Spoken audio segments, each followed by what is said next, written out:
수많은 무리가 함께 갈새 예수께서 돌이키사 이르시되 무릇 내게 오는 자가 자기 부모와 처자와 형제와 자매와 더욱이 자기 목숨까지 미워하지 아니하면 능히 내 제자가 되지 못하고 누구든지 자기 십자가를 지고 나를 따르지 않는 자도 능히 내 제자가 되지 못하리라.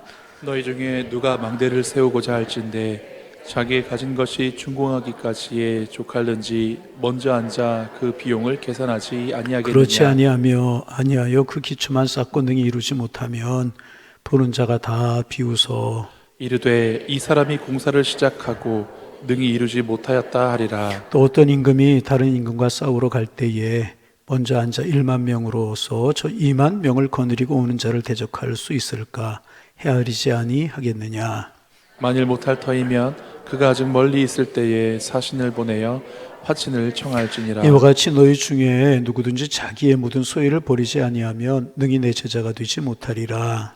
소금이 좋은 것이나 소금도 만일 그 맛을 잃으면 무엇으로 짜게 하리요. 함께 보십니다. 땅에도 걸음에도 쓸 새 없어 내어버리니라. 들을 귀 있는 자들은 들을지어다 하시니라. 아멘.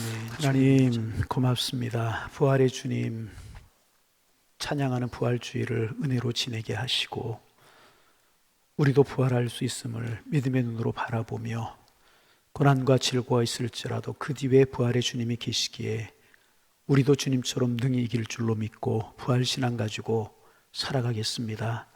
다짐하고 주님의 도우심을 간구하는 부활주의를 은혜롭게 지키게 하시고 또 오늘 3일 예배를 맞이하여 하나님 앞에 나와 예배하게 하시오니 감사합니다. 부활의 주님 우리 함께 하심을 믿게 하시고 정성을 다해 최선을 다해 주님 앞에 예배하게 하셔서 주님 앞에 기쁨이 드는 예배가 될 수 있도록 축복하여 주옵소서. 3일 예배 시간마다 누가복음을 묵상하면서 주님의 행적을 우리가 배우고 묵상하고 교훈 삼아 우리의 삶에 적용하기를 원합니다. 오늘도 말씀이 은혜가 되게 하시고 주님의 행적이 저희들에게 축복이 되게 하여 주옵시며 주의 말씀 우리의 마음속에 새기는 귀한 시간이 될 수 있도록 축복하여 주옵소서.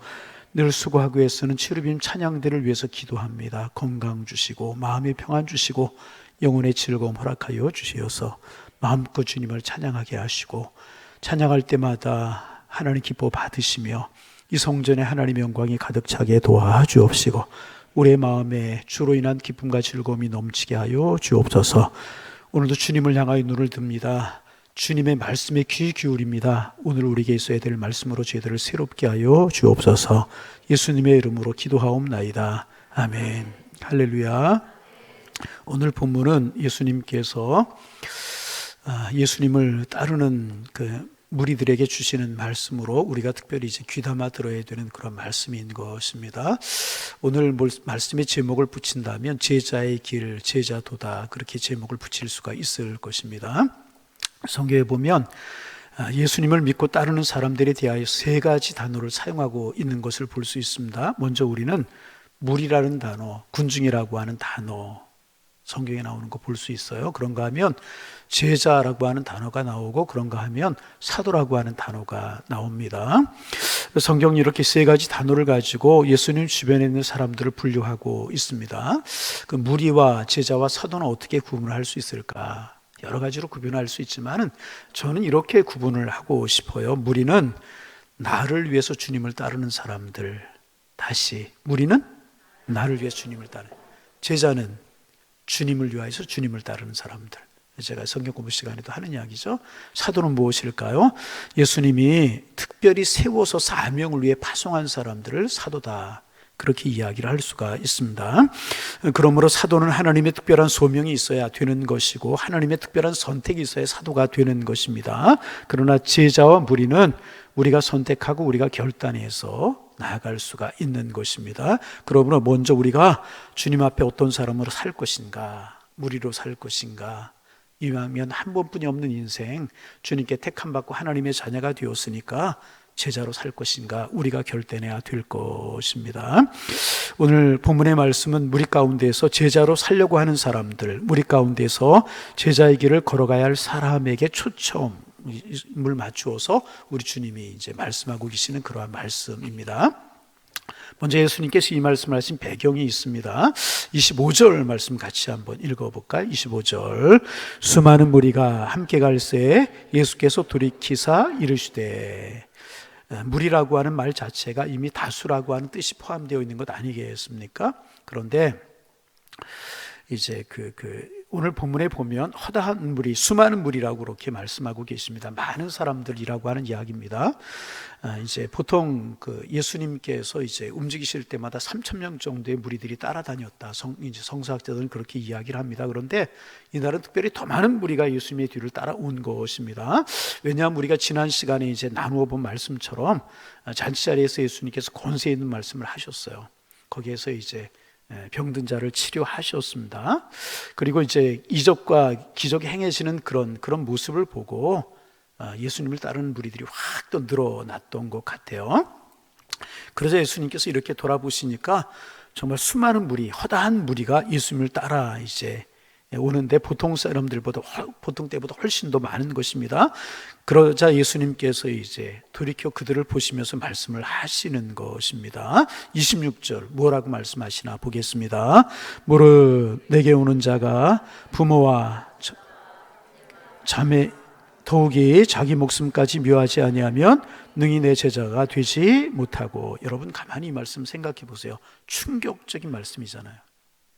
많은 무리들이 예수님을 따라오는 거예요. 예수님께서 뭐라고 말씀하시는가?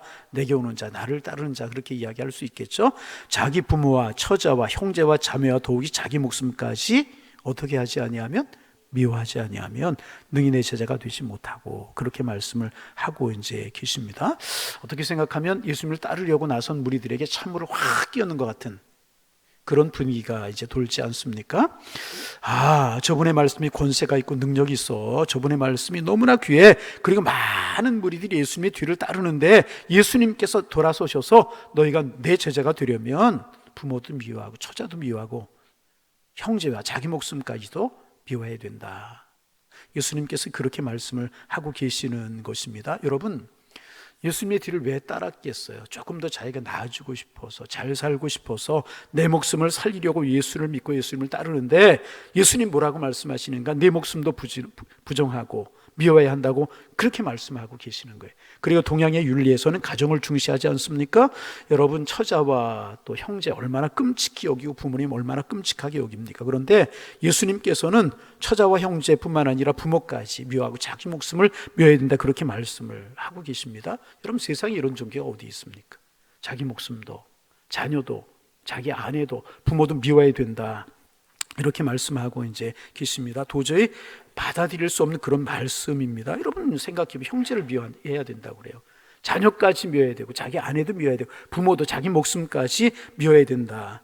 도저히 받아들일 수 없는 예수님의 말씀입니다. 그런데 여러분, 우리가 이 말씀의 뜻을 잘 이제 새겨볼 필요가 있는데, 이 말씀의 뜻은 무슨 뜻이냐? 나를 따르며 나의 제자, 정말 나를 위해서 나를 따르는 주님의 제자가 되기를 원한다면 자신을 부인해야 된다, 그런 뜻이란.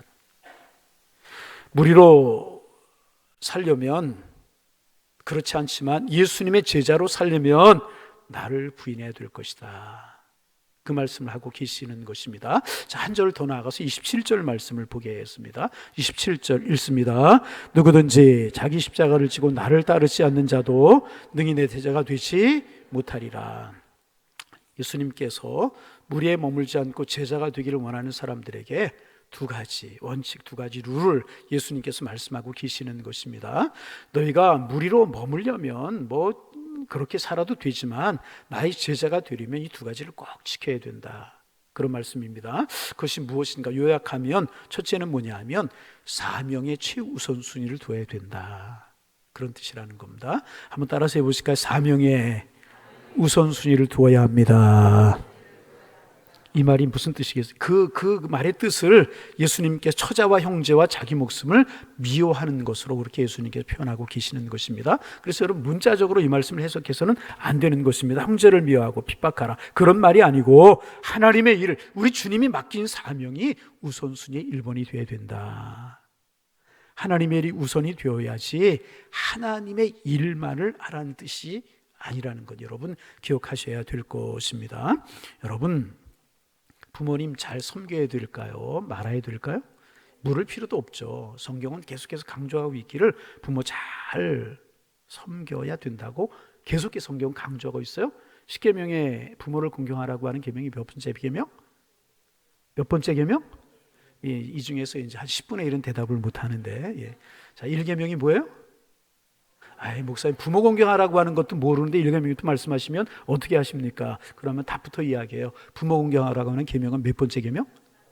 여러분, 이제 10계명을 두 부분으로 나누죠. 1계명부터 4계명까지를 대신계명이라고 그래요. 하나님을 잘 섬겨라. 그리고 5계명부터 10계명까지는 인간과 인간 사이에서 있어야 될 대인계명이라고 그렇게 이야기를 하는데, 대인계명의 첫 번째 계명이 뭐예요? 내 부모를 공경하라. 그만큼 성경은 하나님은 부모 공경을 중요하게 생각한단 말이죠. 그렇죠?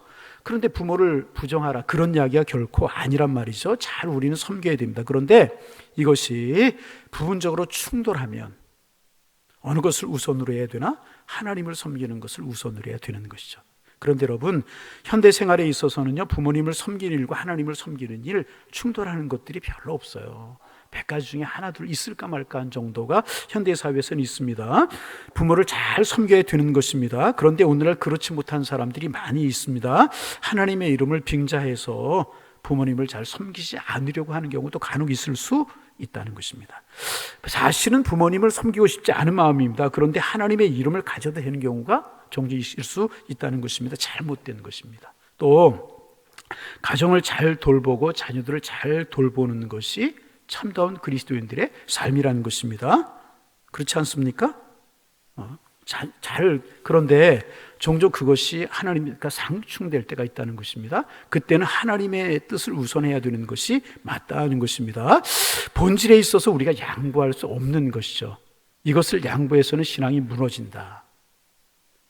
이것을 양보해서는 하나님의 이름에 손상이 간다. 그러면은요, 국가든 부모든 형제든 심지어 내 목숨까지도 우선할 수는 없는 것입니다.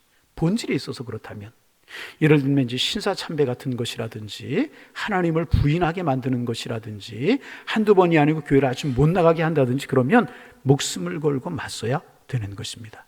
그러나 그런 것이 아닌 경우에는요, 부모님을 보살펴드리고 자녀들을 잘 돌보는 것이 본연의 사명이고, 그 사명을 우리는 잘 감당해야 된다는 것입니다. 그래서 여러분, 성경이 얼마나 가정의 가치를 인정합니까? 얼마나 어른들을 섬기는 일을 강조하고 있습니까? 그런데 그럼에도 불구하고 본질적인 일이 있어서 하나님의 뜻과 위배가 되면은 그것은 우리가 절대로 양보할 수가 없는 것입니다.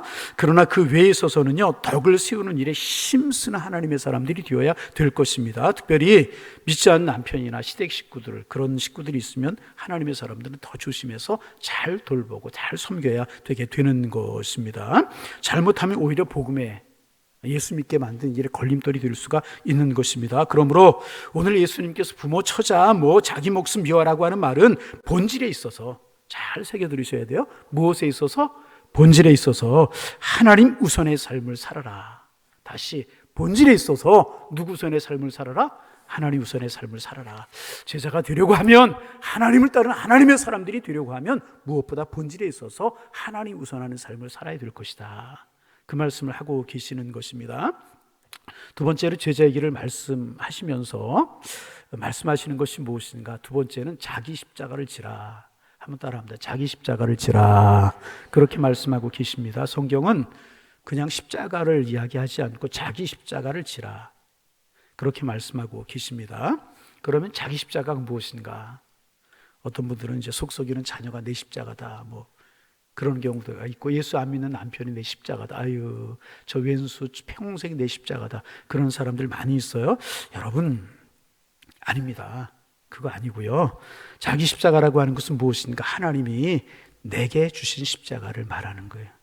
다시, 자기 십자가가 뭐라고요? 하나님이 내게 주신, 내가 선택한 십자가가 아니라는 것입니다. 십자가는 누가 주시는 것? 하나님이 주시는. 여러분, 예수님이 지신 십자가 보세요. 예수님이 스스로 자기가 선택해서 지셨나요? 아니에요. 로마 군병들을 통해서 하나님이 지어주신 것이 예수님의 십자가였었습니다. 예수님이 지시려고 했으면 가벼운 것, 뭐 그런 거 질 수 있지 않았겠습니까? 로마 군병들을 통해서 하나님이 예수님께 지어주신 십자가라는 것입니다. 여러분, 마찬가지로 우리의 십자가는 하나님이 지어주시는 것입니다. 그러므로 내가 임의로 선택할 수 있는 것이 아닌 것입니다. 여러분, 예를 들면 이제 이런 겁니다. 아닌 줄 알면서 제가 좀 물어봐요. 여러분, 제가 부러운 분이 계십니까? 아닌 줄 알면서 제가 물어본다고 분명히 얘기를. 저는요, 어떨 때는 여러분이 참 부러워요. 왜 부러운 줄 아십니까? 여러분, 예배에 나오시면서 마음의 준비만 잘 하셔서 나오셔서 하나님의 말씀만 듣고 예배 드리면 되잖아요. 그런데 여러분, 예배 1시간 전에 인도하고 그러려면 항상 긴장 가운데 있어요. 돌아서면 설교, 돌아서면 예배. 그렇잖아요? 주일날 저녁이 제일 편한 시간인데요. 주일날 10시 넘어가면 긴장이 돼요. 내일 새벽에 또 일어나야 되고 또 일찍 일어나서 말씀 준비해서 나와야 되니까 늘 긴장. 여러분, 내려놓고 싶은 마음이 있을까요? 없을까요? 제 사명이 흔들리는 것 같아 대답하기 어려우세요? 그럴 때가 있어요. 여러분, 그렇죠. 저도 사람이기 때문에. 근데 여러분은 어때요? 그냥 예배 시간 정성을 다해서 마음 준비해서 나와서 예배 드리면 되잖아요. 그래서 저는요, 여러분이 부러울 때가 정말 늘 긴장 속에 살아가요. 여러분, 그렇잖아요? 그렇다고 제가 절대로 금방 내려놓겠다 그런 이야기 아닙니다. 우리 목사님 큰일 났다 그렇게 생각하지 마세요. 그런데 여러분, 제가 왜 이 자리에 서 있고 이 길을 걸어갑니까? 내가 선택한 길이 아니고 하나님이 나에게 맡겨주신 나의 십자가이기 때문에. 여러분, 그렇죠. 하나님이 세우시니까, 하나님이 하라고 하시니까, 하나님이 증거하라고 하시니까 하나님이 이 길을 걸어가라고 저에게 맡겨주신 길이기 때문에 이 길을 걸어가는 것이라. 그래서 여러분, 때로는 힘들지만 힘들 때가 많을까요? 기쁘고 좋을 때가 더 많을까요? 기쁘고 좋을 때가 훨씬 더 많아요. 행복하고 즐거울 때가 훨씬 더 많다는. 왜? 주님이 맡겨주신 길이기 때문에. 여러분, 장로님들도 마찬가지입니다. 장로님이라고 하는 자리가 굉장히 힘들고 이제 어려운 자리입니다. 왠 줄 아십니까? 직업을 가지고 내 일을 해야 되는 그런 분들이 장로님이시잖아요. 그리고 또 교회 와서는 장로님으로서 다른 사람들보다 앞서서 주님의 일을 감당해야 되지 않습니까? 어떻게 생각하면 참 어려운 자리입니다. 엉터리 장로로 장로 직분을 감당하려고 하면 그런 소용 없겠지만은 제대로 장로의 질을 감당하려고 하면 정말 힘들고 외롭고 어려운 자리가 장로님의 자리예요. 그래서 여러분, 장로님들을 위해서 늘 기도해 주시기를 바랍니다. 교육자를 위해서 기도해 주셔야 되지만 장로님, 권사님, 한수집사님들을 위해서 여러분 늘 기도해 주셔야 됩니다. 오늘 이제 권사님 기도하셨는데 글쎄 기도 잘 하셨는데 모르긴 몰라도 주보에 누구누구 원사님 기도입니다 그러면 일주일 전부터 긴장이 되실 거예요. 긴장이. 그죠? 그렇잖아요. 긴장이 돼요. 여러분들은 도저히 떨려서 기도 못하겠다고 건너뛰는 분들이 많이 있어요. 이 자리를 빌어서 말씀을 드립니다. 1년, 2년에 한 번씩 돌아오는 기도를 건너뛰면 안 돼요. 그죠? 쓰러져가지고 실려가는 분은 한 번도 못 봤어요. 걱정하지 마시고. 목사님 떨려서 못하겠어요. 실려가는 분은 한 번도 못 봤거든요. 사명 잘 감당하셔야. 그렇잖아요, 여러분. 그럼에도 불구하고 왜 장로님의 자리가 귀한 것이고 권사님의 자리가 귀한 것이냐? 하나님이 맡겨주신 십자가이기 때문에. 할렐루야. 또 잘 엉터리로 감당하면 모르지만 잘 감당하면 하늘의 상급이 크기 때문에. 할렐루야. 그래서 잘 감당할 수 있도록 여러분들이 위해서 기도해 주셔야 되는 것입니다. 그래서 여러분, 남의 것을 지려고 하는 것은 안 되고 하나님이 나에게 주신 십자가를 지고 갈 때 축복이 되고 은혜가 되게 되는 것입니다. 여러분, 내가 지고 가려고 하면 쉽고 가벼운 거 골라 지고 가고 싶을 거 아니겠어요? 그런데 우리는 내가 골라서 지고 가는 것이 아니라 하나님이 원하시는 십자가를 지고 가는 것이라는 것입니다. 그래서 여러분, 오늘 기적을 행하시는 것을 보고 얼마나 멋있어 보여요.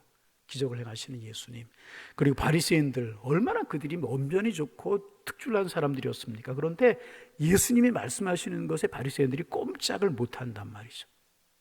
그것을 보고 수많은 무리들이 예수님을 따라오는 것을 보시면서 돌아서셔서 너희가 정말 나를 따르기를 원하느냐? 나의 제자가 되기를 원하느냐? 두 가지를 꼭 기억해야 된다. 최우선순위로 주님을 섬겨야 될 것이다. 최우선순위로 하나님을 섬겨야 될 것이다. 내 부모보다, 처자식보다 내 목숨보다 하나님이 정말 먼저냐? 여러분 마음속으로 대답해 보시기를 바랍니다. 하나님이 정말 먼저이십니까?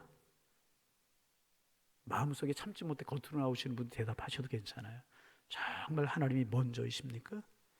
그리고 너희들이 따르려고 하는데 너희들이 좋은 것으로 따르기를 원하느냐, 아니면 내가 원하는 것을 따르기를 원하느냐, 그것을 묻고 계시는 것이, 너희 기분대로 너희들을 채우기에 따르느냐, 아니면 내 명령을 쫓으면 내가 맡겨주신 사명을, 내 십자가를 지고 내가 너희에게 맡겨주신 십자가를 지고 정말 나를 따르기를 원하느냐, 우리 주님이 묻고 계시는 것입니다.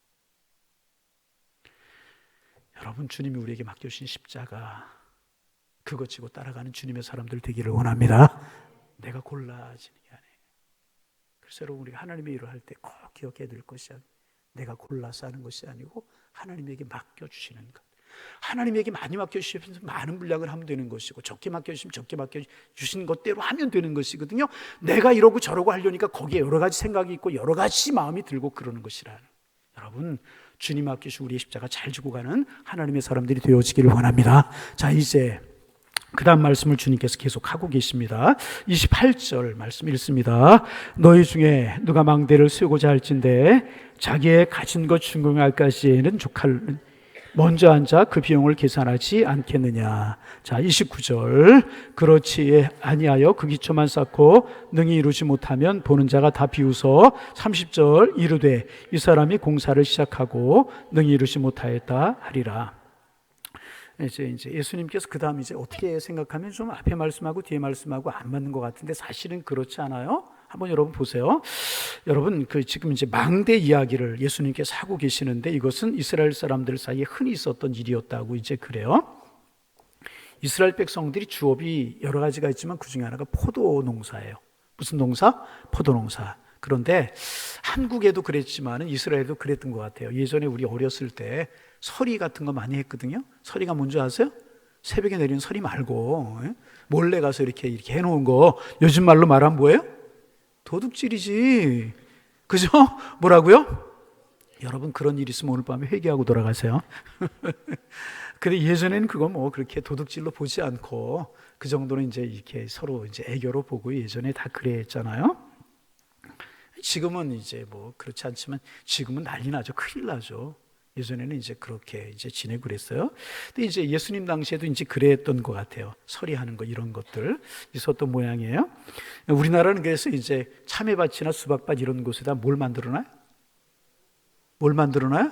서울촌 사람들만 많아요? 그래서 원두막 같은 것을 놔놓고 거기에 이제 이렇게 지키고 그러잖아요. 그럼 또 누워서 주무실 때 들어가서 또 수박도 참외도, 제가 그랬다는 이야기 결코 아닙니다. 이제 그런 일이 있잖아요. 근데 이스라엘은 뭐가 있느냐? 그것을 우리는 원두막이라고 그러지 이스라엘은 망대다 그렇게 이야기해요. 뭐라고요? 망대. 이제 포도밭을 지키는 망대.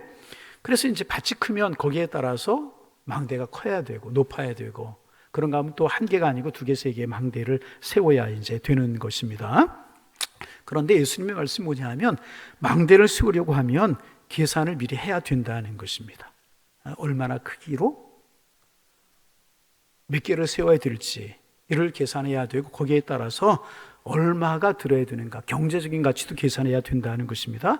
망대를 하나 세울 것이냐, 둘 세울 것이냐, 얼마나 망대를 세울 것이냐, 그러면 예산부터 세우고 계획부터 세워야 된다는 것입니다. 그런데 예산을 안 세우면 어떻게 돼요? 망대를 세우다가 돈이 떨어져서 우리말로 이야기하면 중간에 부도가 날 수밖에 없다는 것입니다. 이 말씀을 예수님께서 하고 계시는 거예요. 그러면 예수님께서 망대의 교훈을 통해서 하시는 말씀이 무엇인가? 어떤 일을 하기 전에 먼저 앉아서 철저히 계산하라, 그런 말씀을 지금 하고 계시는 것입니다. 그리고 이제 조금 더 이야기하고 그 다음 이제 정리하는 이야기를 우리가 좀 해봅니다. 그리고 주님이 하나의 예를 더 드셔요. 전쟁의 예를 들고 계십니다. 30절 31절 같이 한번 읽어봅니다. 또 어떤 임금이, 자 소리 내어 읽습니다. 또 어떤 임금이 다른 임금과 싸우러 갈 때에 먼저 앉아 1만 명으로서 저 2만 명을 거느리고 오는 자를 대적할 수 있을까? 헤아리지 아니하겠느냐? 만일 못할 터이면 그가 아직 멀리 있을 때 사신을 보내어 화친을 청할지니라. 여러분 보세요. 전쟁을 하려고 해요. 그런데 지금 우리 군사는 어떤 임금의 군사는 10,000명뿐이 안 돼요, 군대가. 그런데 저쪽에는 20,000명의 군사를 거느리고 쳐들어와요. 그러면 이건 비교가 안 되는 싸움이잖아요. 그럼 왕은 어떻게 해야 됩니까? 그들을 그대로 싸우려고 하는 것은 바보라는 것입니다. 이럴 때는 어떤 조건을 세워서라도 전쟁을 피하는 것이 좋다는 것입니다. 그렇잖아요. 괜히 백성들만 희생이 되고 군사들만 희생이 되고 비극적인 일이 이루어지기 때문에. 그런데 이 말씀은요, 얼마 전에 있었던 이스라엘이 한 사건을 배경으로 하고 있는 것이라고 신학자들이 해석을 합니다. 얼마 전에 어떤 일이 있었냐면 세례 요한의 사건이 있었습니다. 세례 요한을 헤롯 왕이 죽여요. 누구를? 세례 요한. 누가? 헤롯이. 왜 죽이냐 하면 이 헤롯이 잘못된 일을 범하잖아요. 자기 동생을 죽이고 동생의 아내를, 자기 아내를 취해요. 이거 안 되는 일이잖아요. 나중에 어떤 일이 있었냐 하면 동생의 아내를 취했어요. 그리고 그 아내가 전 동생에게서 낳은 딸이 있었어요. 그 딸까지 자기 아내를 취해요. 참 이런 일들이 참. 그 왕의 힘을 가지고 이런 일이 있었어요. 이렇게 세례 요한이 그것이 잘못됐다고 이야기를 하니까 세례 요한을 이제 죽이게 된 겁니다. 그런데 본부인이 있었을 거 아니에요, 헤롯에게. 이 본부인이 있는데 그 정부인이 이제 그런 일을 보고 뭐라고 이제 그러지 않겠습니까? 그러니까 이제 이혼을 이제 해버렸습니다. 그리고 후초에 딸과 결혼을 이제 하게 이제 된 겁니다. 그런데 이 본부인이 누구였냐 하면 아라비아 왕의 딸이었다고 그래요. 이렇게 정략 결혼하는 거죠. 아라비아라고 하는 다른 나라의 딸이었는데 그 딸을 데려다가 이제 자기 아내를 세운 것입니다. 그러니까 이제 그 아라비아 왕이 보니까 자기의 딸과 결혼했는데 이혼을 해버린 거예요. 그래, 죄송합니다. 속된 표현으로 아라비아 왕이 열을 받겠어요? 안 받겠어요? 열을 받고 막 뚜껑이 막 열리게 되는 거죠. 요즘 아이들이 나 처음에 막 뚜껑 열린다 그래서 무슨 이야기인지 몰랐어. 불 받는다 막. 요즘 또 불 받는다고 그러더라고요. 여러분, 그런 불을 받으면 안 되는 거예요. 성령의 불만 받으시기를 바랍니다. 불 받는다고 그러더라고요. 불을 받은 거예요. 막 뚜껑이 열리고 막 그런 겁니다. 그래서 아라비아 왕이 자기 딸과 헤롯이 이혼하려고 할 때 계속 못하게 막는 거예요. 하지 마라. 응? 당시 왕들이 첩을 두는 그런 일이 있었기 때문에 좀 이해하라고 하지 말라. 그런데 자꾸 이제 부인이 이혼을 해버리고 이제 말아요. 그러자 아라비아 왕이 뚜껑이 열리고 화가 나가지고 군사를 거느리고 쳐들어오는 것입니다. 그런데 헤롯이 전쟁터에 나갔다가 진 거예요, 아라비아 왕에게. 그래서 나라가 피폐해지고 엄청난 배상금, 예전에는 전쟁이 지면 배상금도 물었다고 그래. 전쟁에서 피어난 그 배상금을 진 나라가 고스란히 물고 이제 그랬다고 그래요. 굉장히 어려운 일을 겪게 된 것입니다. 예수님께서 그 예를 들어서 말씀하고 계시는 겁니다. 그 헤롯의 어리석음을 이야기하고 계시는 것입니다. 자기 군대가 적고 힘이 없으면 지는 것이 뻔한데 사신을 보내어서 화친을 왜 청하지 않았느냐. 예수님께서 그 말, 어리석은 짓이다, 바보 같은 짓이다. 예수님께서 이제 그 말씀을 하고 계시는 것입니다. 그래서 그 사건이 바로 전에 있었던 그런 사건이라고 이제 그 사건을 예수님께서 이야기하신 것이라고 주석학자들이 그렇게 이야기를 이제 합니다. 이제 하여튼 그러니까 이제 뭐 이혼을 하지 말든지 아니면은 뭐 첩을 두지 말든지 아니면은 사신을 보내서 전쟁을 하지 말아달라고 요청을 하고 화친을 취했어야 될 텐데 그렇지 못하고 밀어내서 이런 일이 벌어졌다는 것입니다. 그러니까 예수님께서 지금 이제 망대를 세우는 이런 비유와 전쟁의 비유를 통해서 말씀하고 계시는 것이 무엇인가 하면 어떤 일을 할 때 철저히 계산하고 준비하고 하는 사람만 성공할 수 있다, 이런 말씀을 이제 하고 계시는 것입니다. 그렇다면 주님이 왜 이런 말씀을 여기에 하고 계시는가? 자, 33절 말씀 같이 한번 읽어봅니다. 33절, 이와 같이 너희 중에 누구든지 자기의 모든 소유를 버리지 아니하면 능히 내 제자가 되지 못하. 이와 같이 그랬어요. 이와 같이라고 하는 것이 무엇입니까? 앞에 있는 두 비유에서 너희가 보는 것처럼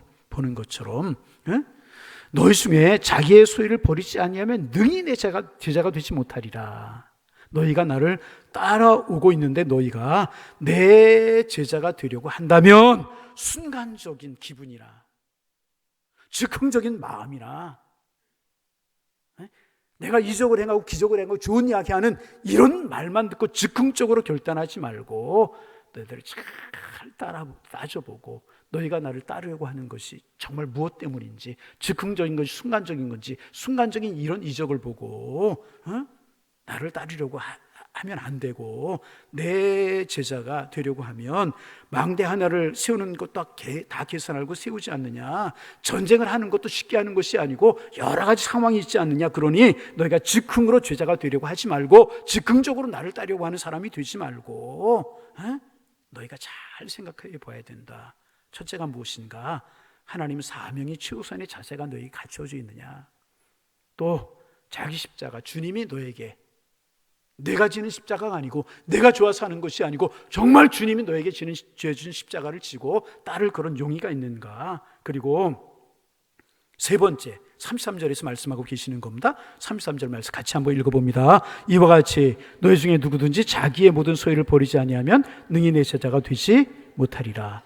주님이 원하시면 소중하게 여기던 것도 다 내어놓을 수 있어야 너희는 내 제자가 될 수 있고 나를 따르는 하나님의 사람이 될 수 있다. 이런 말씀을 하고 계시는 것이네. 내 감정, 내 자존심, 내 미래에 대한 각오, 내 모든 것을 주님이 원하시면 능히 내려놓을 수 있는 사람, 모든 것을 드릴 수 있는 사람, 이런 사람이 주님의 제자가 될 수 있다. 그러니 즉흥적으로 기분적으로 나를 따르려고 하는 사람들이 되지 말라. 예수님께서 이렇게 이야기하고 계시는 겁니다. 자, 세 가지 조건을 말씀하세요. 첫째가 뭐라고요? 주님이 최우선이 돼야 된다. 부모 형제 다 버리라 그런 뜻이 아니고 그것보다 주님이 우선이 된다. 두 번째는 뭐라고요? 내가 좋은 것이 아니라 주님이 맡겨주신 일, 그 십자가를 져야 된다. 세 번째는 뭐라고요? 주님을 위하여서 내 것을 내어놓을 수 있어야 참 내 제자로의 삶을 살아갈 수 있다. 그러니 잘 너희가 생각해 보아라. 여러분 좀 여기서 조금 좀 죄송한 말씀을 좀 드리고 싶어요. 우리 적용을 해보자 말이죠. 11조 떼려고 했는데 손이 덜덜 떨려요. 건축 이야기만 하면 막 혈압이 올라가요. 어느 교회에서 건축을 정말 부득불해서 해야 될 상황이 생겼대요. 그래서 이제 건축을 합시다 이런 얘기가 나와가지고 하자마자 투표를 하는데 1차, 2차 부결되고 3차에서 뭐 3대 50인가 그래서 건축을 겨우 하기 결정했대요. 그런데 또 결정을 해 교인들이 다 협력해가지고 건축을 하고 나서 교회가 3배 이상 성장한 교회가 있다. 그런 교회가 있어요. 투표하면 내 부담이 싫은 거거든요. 혈압이 올라가는 사람들이 있다고 그래. 절기헌금 어떻게 하나. 기도하자 부담이 돼. 전도하자 부담이 돼. 여러분 제자가 될 수 있는 마음 아니겠습니까? 어떻게 제자가 될 수가 있겠습니까? 여러분 그렇잖아요. 나 무리로 살아야지. 여러분 무리로 사는 것도 잘못되고 죄인된 것 아닙니다. 나를 위해서 주님을 따르는 것도 성숙한 건 아니지만 신앙은 신앙이지 않습니까? 여러분 그렇잖아요. 그런데 우리가 그다음 말씀을 잘 좀 새겨 들을 수 있어야 돼요. 34절, 35절 말씀 읽어봅니다. 자, 오늘 말씀이 조금 이치 안 맞는 말씀 같은 것들이 전개가 돼요. 그런데 33절, 34절, 35절 말씀 같이 한번 읽어봅니다. 소금이 좋은 것이나 소금도 만일 그 맛을 잃으면 무엇으로 짜게 하리요? 땅에도 거름에도 쓸데없어 내어버리느니라. 들을 귀 있는 자는 들을지어다. 여러분 이 말씀이 여기에서 왜 나오겠습니까? 뭐 망대 이야기, 전쟁 이야기, 뭐 처음에 제자 이야기 나오는데 망대 이야기, 전쟁 이야기, 그 다음에 소금 이야기가 나옵니다. 여러분 이 말씀이 무슨 뜻이겠습니까? 여러분 그리스도인 좋은 것이지만 무리도 좋은 것이지만 그리스도인들은 제자가 되지 않으면 쓸데없다 그 말이에요. 야, 이거 마음에 새겨들을 수 있어야 돼요. 무리도 그러니까 어떻게 무리로 머물려고 하는 사람들에 대한 책망의 말씀이다. 그렇게도 이야기할 수 있습니다. 왜? 소금 있잖아. 소금이 짠맛을 내지 없어요. 내지 못해. 그러면 그 소금이 쓸데 있다고요? 없다고요? 없다는. 그리스도인들이 제자가 되지 않으면 하나님의 나라에 별로 쓸데가 없다 그 말이에요. 잘 들으실 수 있어요. 그리스도인들이 무리로 머물러 있으면 하나님 나라에서는 별로 큰 영향력이 없다. 주님이 크게 인정하시지 못할 것이다. 그런 이야기. 여러분, 그 당시 그 소금이 3가지로 쓰였다고 우리 첫째는 뭐냐 하면 방부제 역할을 했잖아요. 방부제가 뭐예요? 또 부담스러운 이야기 하니까 대답도 안 하시네. 방부제가 뭐예요? 썩는 거 방지하는 거, 부패하는 거 방지하는 거. 두 번째는 조미료로 썼잖아요. 맛을 내는 거. 그리고 세 번째 우리가 잘 모르는데요. 소금이 거름으로도 쓰였다고 그래요. 거름으로도 여기 오늘 있잖아요. 땅에도 거름에도 쓸데가 없어 내어버린다고 그랬잖아요. 소금이 거름으로도 쓰였다고 그래요. 그런데 그 맛을 잃으면 아무 방부제 역할도 못하고 주미로 맛을 내는 역할도 못하고 거름도 쓰이지 못한다는. 그러면 어떻게 해요? 마태복음에 보면 발에 밟힐 뿐이 아무짝에 쓸모없다 그 말입니다. 그러므로 그리스도인이라고 하면 어떻게 해요? 소금처럼 맛을 내는 사람이 되어야 될 것이라. 그러면 소금처럼 맛을 내는 사람이 무리일까요? 제자일까요? 제자라는 거예요. 제자라는 거예요. 하나님의 나라와 하나님의 의를 위해서, 주님의 몸된 교회를 위해서 쓰임받고 귀한 상급이 있는 제자로 살아가려고 하면 무리에 머물러 있어서는 안 되고 제자가 되어야 돼요. 그러니까 이 말씀의 뜻은 뭐예요? 너희가 제자가 되기 위해서 힘써라, 그런 말씀이라는 것입니다. 마음에 부담이 되세요? 그러나 여러분, 이 말씀이 우리에게 축복임을 아셔야 됩니다. 왜 축복인 줄 아십니까? 내가 그렇게 하기 쉽지 않아요. 주님이 최우선 순위가 되어야 되고, 주님이 나에게 맡겨주신 십자가를 져야 되고, 내 것을 앞게하지 않고 주님을 위해서 내어놓을 수 있는 삶을 살아가기가 내 힘으로 어려울까요? 쉬울까요? 어려워요. 솔직히 말씀드리지만 어려워요. 그러나 우리가 제자의 삶을 살아갈 수 있는 근거가 있습니다. 무엇입니까? 부활하시고 그 대신 우리 가운데 오신 성령님이 우리 속에 계시기 때문에 내 의지로, 내 생각으로, 내 결심으로 하려고 하면 참 어려운 거예요. 참 어려운 거예요. 그러나 우리에게는 성령이 계시기 때문에 우리는 제자의 삶을 살아가게 될 수 있는 줄로 믿습니다.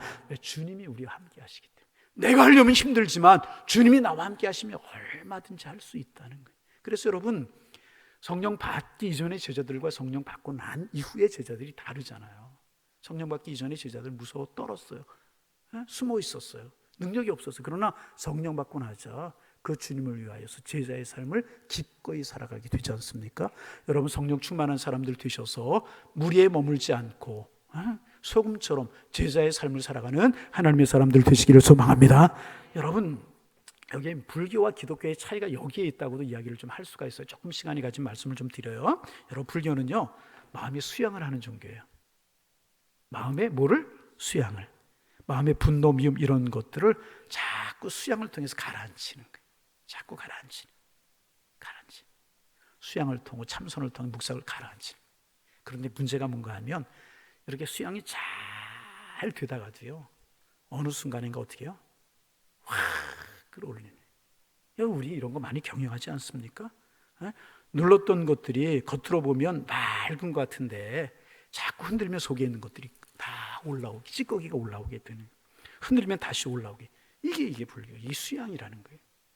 그런데 여러분, 우리 기독교는요, 아예 이런 찌꺼기들을 걸러내 버리는 거예요.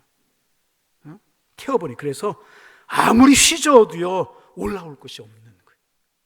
그런데 여러분, 그것이 내 능력으로 되느냐? 아니라는 거예요. 성령의 능력으로 가능하다는 것입니다. 성령이 나를 다시 빚어주시고 하나님의 사람 삼아주시고 성령의 사람으로 인도하시면 이 찌꺼기가 가라앉는 것이 아니고 찌꺼기가 완전히 사라지게 되고요, 완전히 성령이 불러 태워주시는 것이라. 그래서 여러분, 인간의 노력으로 기껏 할 수 있는 것 수양입니다. 가라앉히는. 여러분, 우리 알잖아요. 내 능력을 어디까지 가라앉히고 참는 것입니다. 인간의 능력은 거기까지라는 거예요. 이것이 한계라는 거예요. 그런데 그것을 다 날려버리는 것, 그것은 누가 하시는 일이라고? 태워버리는 것 누가 하신다고요? 성령이 하시는 거예요. 할렐루야.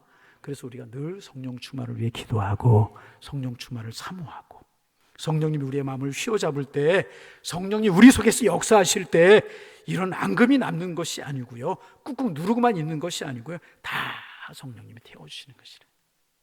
그러면 우리는 주님의 제자로 살아갈 수가 있게 되는 것이라. 여러분, 어떤 철인 같은 사람이 있어서 자기 목숨을 아까워하지 않고 부모, 처자, 형제 다 미워하고 그렇게 살아갈 사람이 어디에 있겠습니까? 여러분, 그렇잖아요.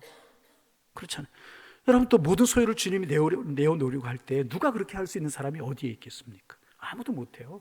여러분, 우리 그렇지 않습니까? 그런데 오직 성령이 우리의 주인 되실 때, 성령이 우리를 이끌어 가실 때, 성령이 나를 온전히 붙드실 때, 성령님이 끊임없이 공개해 주시는 충만함으로 내가 사로잡혀 있을 때 나는 주님의 제자로서의 삶을 살아갈 수 있게 되는 것이라. 우리는 그래서 성령 안에 소망을 보게 되는 것이라. 한번 따라서 하실까? 주님, 성령으로 충만케 하여 주옵소서. 늘 우리가 기도하고, 여러분 늘 이야기하죠. 우리 인생이 두 번일까요? 한 번일까요? 네? 대답해 보세요. 또 부담스러운 이야기 할까 봐 대답이 안 돼요. 우리 인생이 두 번일까요? 한 번일까요? 한 번이에요. 그래서 일생이라고 이야기하잖아요. 주님이 우리를 한 번 보내셨다가 하나님이 우리에게 준 일생을 살면 하나님의 나라 가는 거예요. 한 번뿐이 없어요. 한 번뿐이 없는 인생 우리 같이 있게 살아야죠.